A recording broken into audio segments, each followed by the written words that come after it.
UK and all over the USA to crowds from 14 to 40,000. International leadership speaker, trainer, and coach. Author of Learn to Raw Leadership, Attitude Hack, Live a More Excellent Life, 5 Battle Strategies of a Victorious Warrior. 2021 President's Lifetime Achievement Award recipient. Founding partner of the John Maxwell team. Toastmaster International Speech Competition semi-finalist. Founder of Tell It Like It Is TV, ThatGuyRocks.com and ThatGuySpeaks.com. Creator of Story Power TV, Transforming Grace TV, and Leading Leaders Podcast. Producer of 4 TV programs and podcasts for Liftable TV and World Trumpet Television, as well as multiple social media channels. Please help me welcome J. Lauren Norris. Poppy, someone pooped in my pants. That's what we're going to talk about in this episode of Leading Leaders. Stay tuned. Subscribe now for access to our extensive media library of leadership lessons promoting faith, family, and freedom. Begin your personal growth plan at StoryPowerAcademy.com for leadership development and communication skills training. Subscribe now for access to our... There is a retreat coming up that I want you to know about. It's called the Story Power Academy Retreat.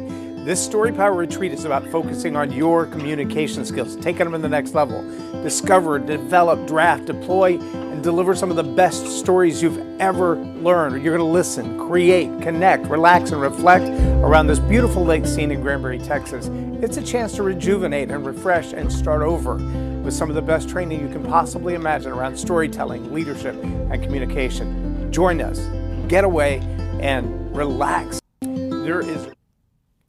I'm J. Lauren Norris with Leading Leaders Podcast, and I can tell you sometimes taking responsibility for what honestly was only your thing to control is the hardest thing to do.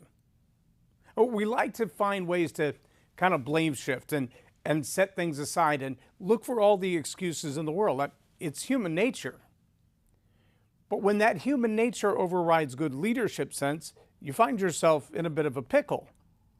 You find sometimes that you're trying to lead a team, coach a team, get people to move to the next level. Better product, better inventory, better customer service, better customer-facing marketing, better internal marketing.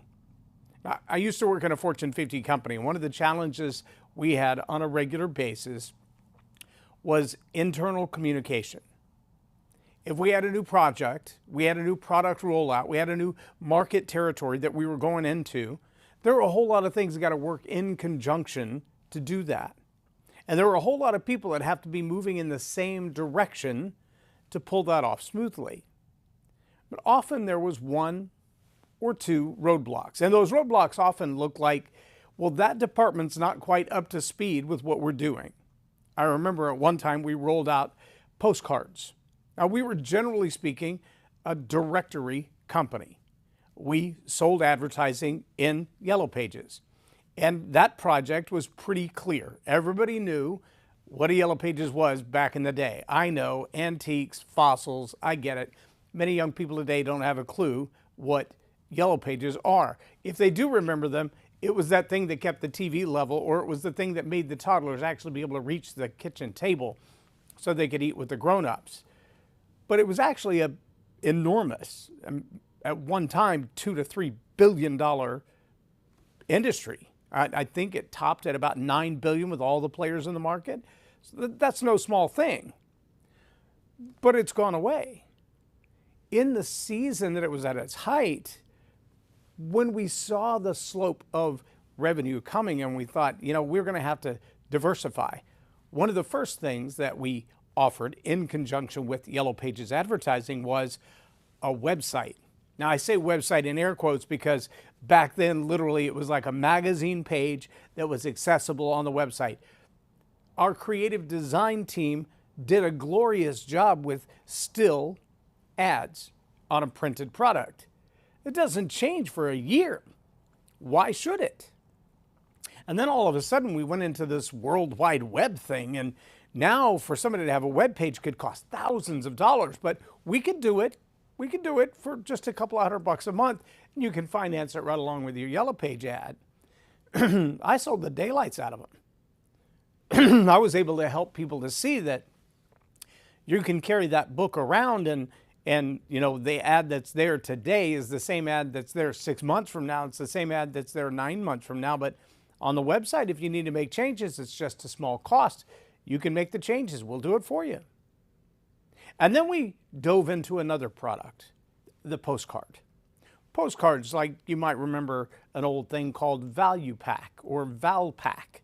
And then there were several others that came along as well. Well, we jumped into that business too. The difference was, instead of putting ours in an envelope, we put them in a cellophane pack. So when they landed in the mail, you could see exactly what was there.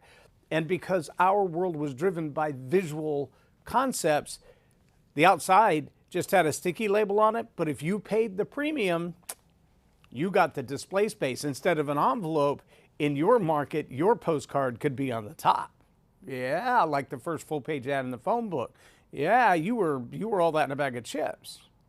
But see, when we started rolling that product out, we ran into places where we had leaders responsible for selling the product who didn't believe in it. Leaders responsible for selling the product, sales managers, divisional managers, regional managers, their team had a quota. They had a number. Your inside sales reps, your outside sales reps are responsible for presenting this product to the customer. Give them the option. Maybe they choose this and not the online. Maybe they choose this and the online and not the print book.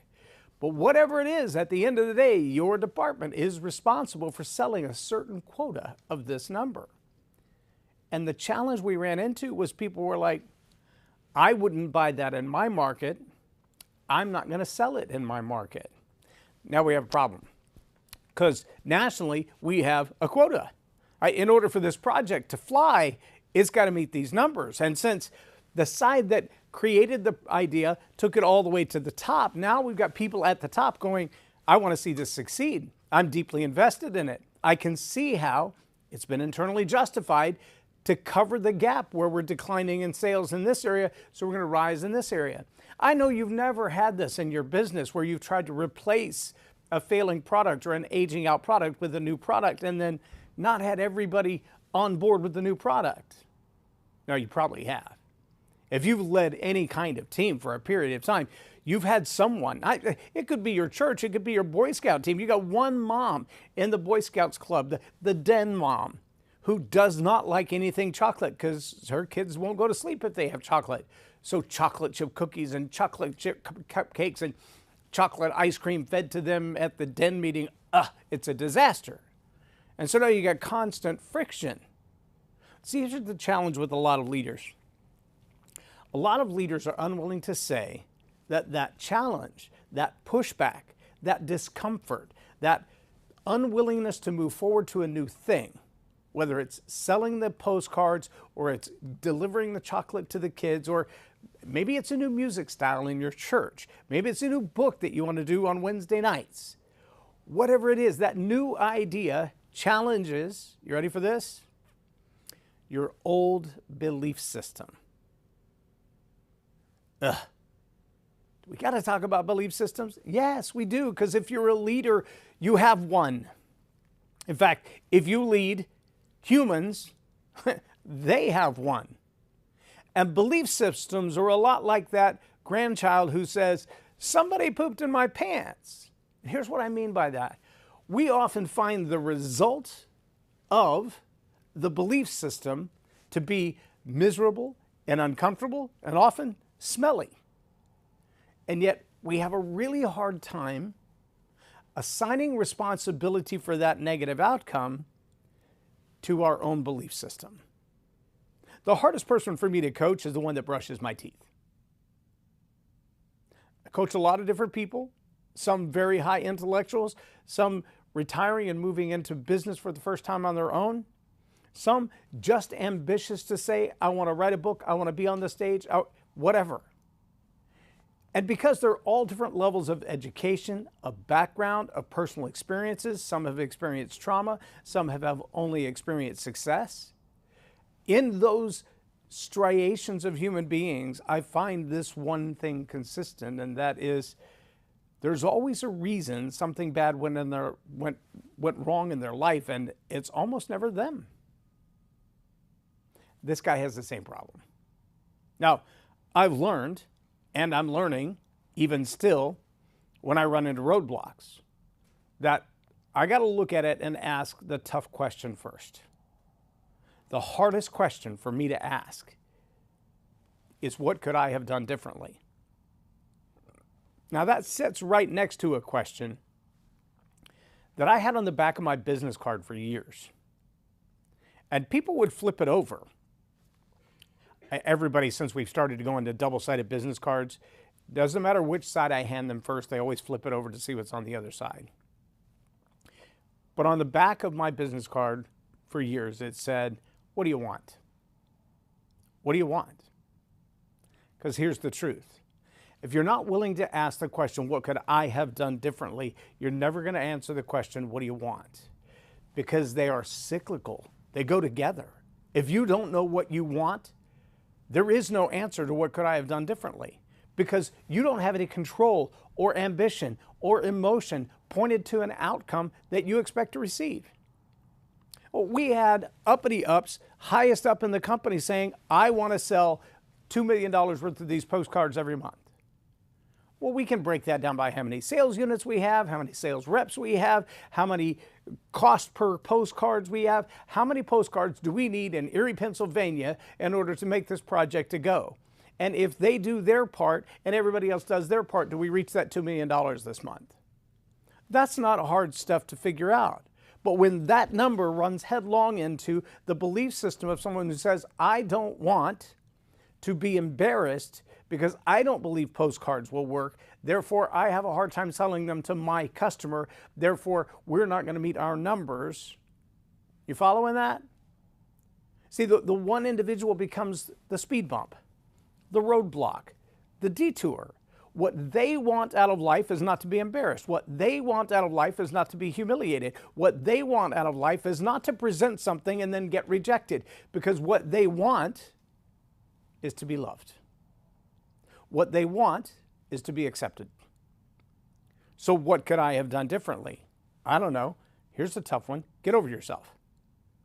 Realize in the moment that what you need to do is be in the moment. What if that $2 million goal isn't about you? I mean, you can stand in the way of it. You could destroy it. Might even cost you your career or your job at least. But it's not about you. In fact, it's about reaching that $2 million goal so that the company stays afloat, so that we all have jobs.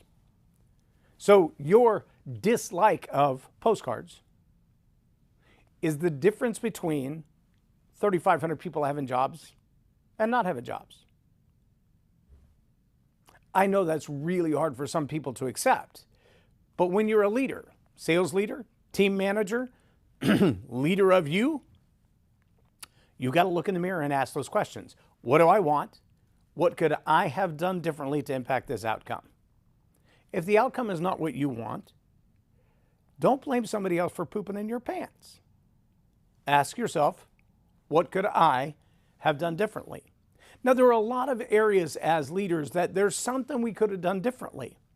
And sometimes that opportunity stares us in the face and we realize, I'm not prepared for this opportunity.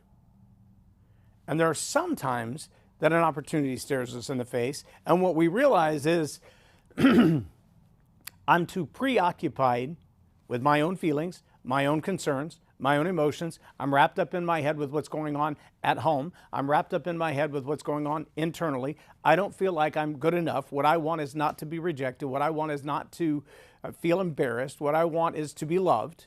And so I don't capitalize on the opportunity. I distract myself from it. If we were in a large crowd, I'd ask you to raise your hand if you've ever intentionally distracted yourself from an opportunity for the fear of rejection.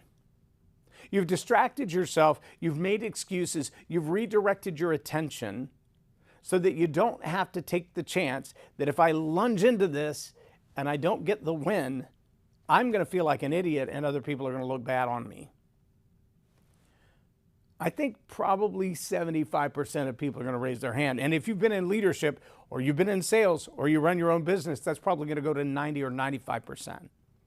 I think there are a lot of people who push back when an opportunity calls them out because they know they're not ready, or they're afraid that even if I feel like I'm ready, I just can't handle the rejection of finding out that I'm not. When you read books like Success Principles by Jack Canfield, he talks about a sales cycle where he says every 10th no becomes a yes, which means if you need 10 yeses, you're going to have to get 100 no's. And if your ego, if the person who brushes your teeth can't take no for an answer easily without some kind of internal self-absorbed trauma, no is going to be a big enemy, and no is going to stop you. But when you realize it's just a numbers game, maybe what you really need to do, and Jack talks about this in the book, he said, why don't you just dive out there and get the easiest 9 no's you can get? You know, the stretch way beyond. I mean, I know salespeople, I've been one of them, who walks in the door and says, you don't really want to buy this, do you? What a horrible way to approach a sale. But if you need 9 no's, that's a guaranteed way to get one. No, I don't. I don't want that. I mean, you're not even confident enough to sell it. What makes me think it's going to work for me? But if you need to get 9 no's in order to get your yes, don't just waste the no's on good prospects. Waste the no's where there's no chance. Get your 9 no's, and then go get your yes. Now, here's the hard part about that math. It's not 9 to 1. So you get 9, then you instantly get 1. Sometimes it's 95 and then 5 in a row.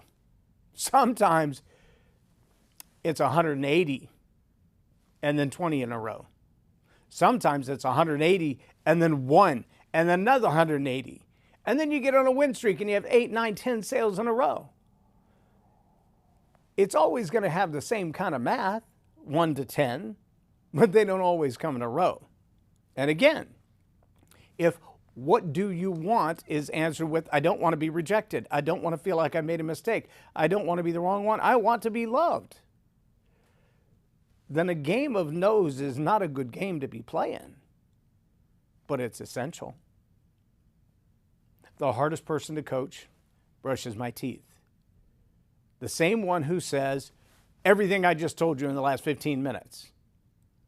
Working with my coach says, so how would it feel if you close multiple 6 figures in a single day from the front of the room? And I honestly said, like a fairy tale? I mean, I can't honestly put emotion on that.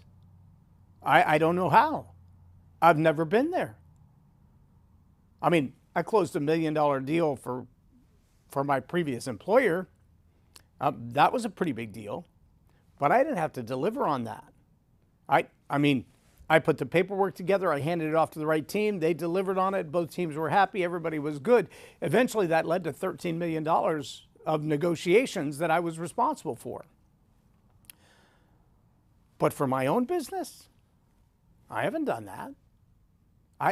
I don't know how it would feel. I mean, I had that win for like 20 minutes. And then my boss said, go get another one.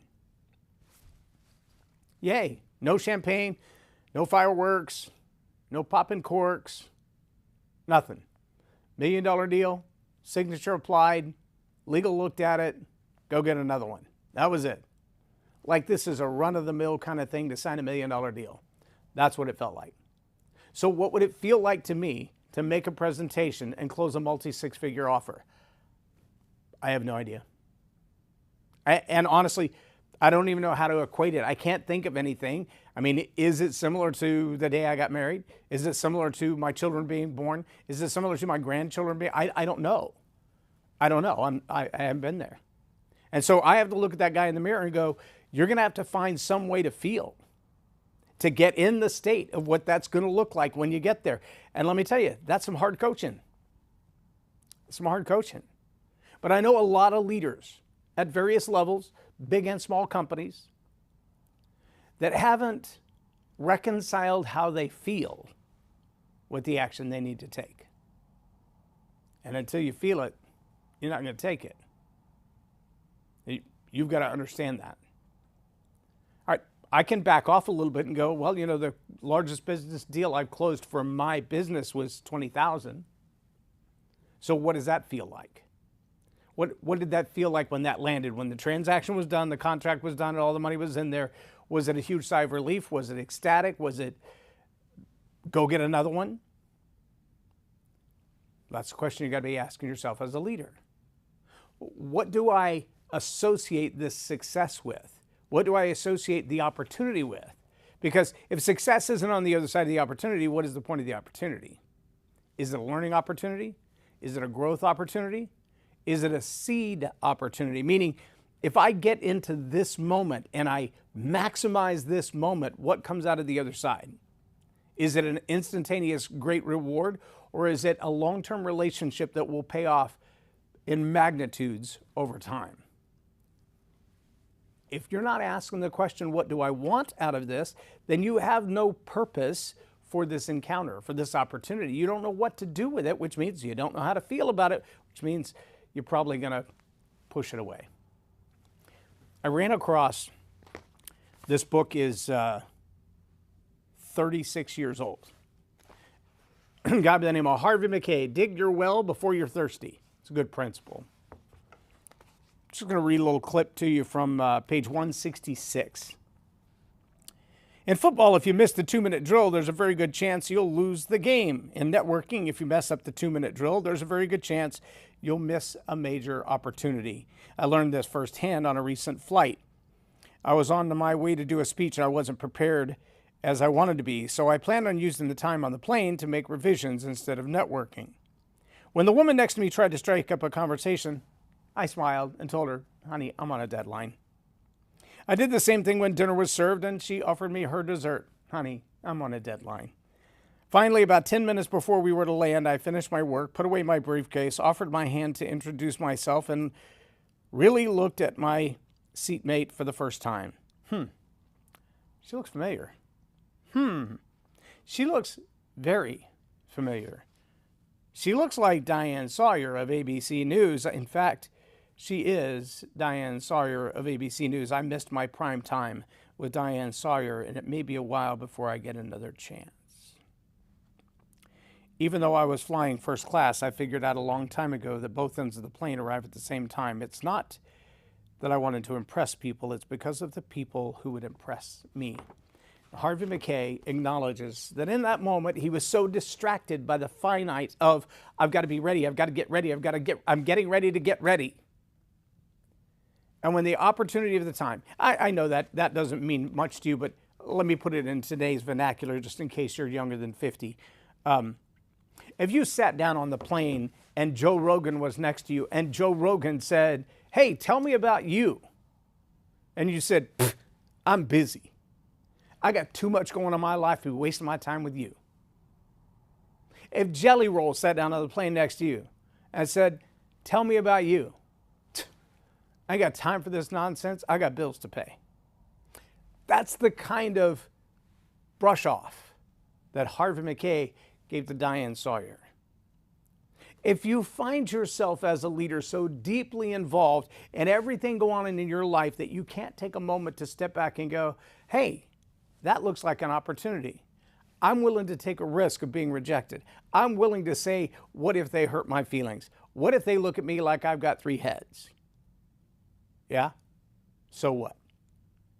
If you're not willing to do that as a leader, to look in the mirror and go, okay, opportunity is getting away from me because I'm not ready. I haven't done my homework. I'm not prepared.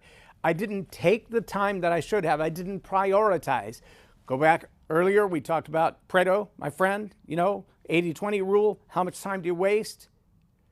If you're applying yourself to the things that need to get done in accordance with what do you want?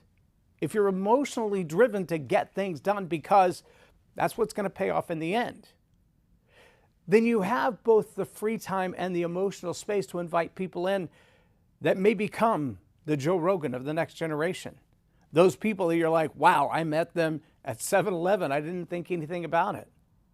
I literally ran into Jason Witten. Again, not all of you know the name, but he was a big NFL star, the Dallas Cowboys, right after the Super Bowl run. Big name and a big guy. Ran into him at CVS Pharmacy. Had a quick conversation. Talked about the game, talked about church, talked about his family, and then went on our merry way. That was all of the conversation that we had. Ran into another big guy. Had a great conversation. Turns out he was a center for the Dallas Cowboys around the same time. I get a text message from him every day. We built a relationship instead of passing. We've connected each other on multiple levels, on multiple occasions for business. I've sent him to places to get speaking gigs. I've built relationships with him and for him, done business together because we took that opportunity to invest in each other. I'm challenging you as a leader to look past what feels right in the moment and ask yourself, am I passing up opportunities? Is my business not thriving to that $2 million goal because I don't feel like I've been there before? I look at this opportunity, I look at this product, and I think, yeah, I wouldn't buy it, so nobody else is going to buy it because that's going to stand in your way. I don't know what it feels like to have that big win. That's going to stand in your way. Maybe we need to play, and I'm talking to me, maybe we need to play that association game and go, what do I want it to feel like? What would it have to feel like to motivate me to do? And if you are having a hard time with that, you need a coach. You need somebody who's going to hold you accountable, ask you the tough questions that you're not willing to ask yourself. Maybe you have somebody like that on your team, somebody you look up to, somebody who's going to hold you accountable and not bare your secrets. Maybe you need somebody outside the organization that you can say, let's have a cup of coffee and talk about what I'm up against right now. Let me ask the question, what could I have done differently? And it may be genuine that you could have done nothing differently. It's not about you. Now, here's how you can navigate. Here's what you could do for your team. Here's how you can move forward. But it's not about you. You couldn't have prevented it, and you can't fix it. What is my role in this crisis? What do I have to do? How do I lead better? How does my attitude impact this? Now listen, we've got a retreat coming up in March at the Gaylord Texan. All of the stuff we've talked about today is in that retreat. We will be talking about your attitude, about your leadership skills, about how the story playing in your head, the belief system, I wouldn't buy that, therefore I can't sell it, that kind of stuff. We're going to be talking about that kind of stuff. We're also going to be talking about how can you be a better leader, a better trainer, a better coach for the people that you lead, whether you run a business of 5 or 5,000, or whether you just lead and influence through your one-on-one solopreneur business. If you influence people, the who that you are matters. And the who that you are starts with the story that you tell and the belief systems you carry. Those things are so deeply entwined, it's almost impossible to separate them. But that's what we're going to do at the retreat. I'd love for you to join us. You'll hear more about that in the sponsorship ad near the end. Today, what I want to really challenge you to do is look in the mirror and ask that person that brushes your teeth. Maybe you're the small percentage of the world that somebody else brushes your teeth. Feel free to ask them too. But if you brush your own teeth, when you're looking in the mirror, ask yourself, what do I want? And what could I have done differently to get there? If you make those two questions central to your day, you're going to find some pretty quick results in changing the way you process thoughts and opportunities. I'm J. Loren Norris with Leading Leaders Podcast for Tell It Like It Is TV. Have a blessed day. Subscribe now for access to our extensive media library of leadership lessons promoting faith, family, and freedom. Begin your personal growth plan at story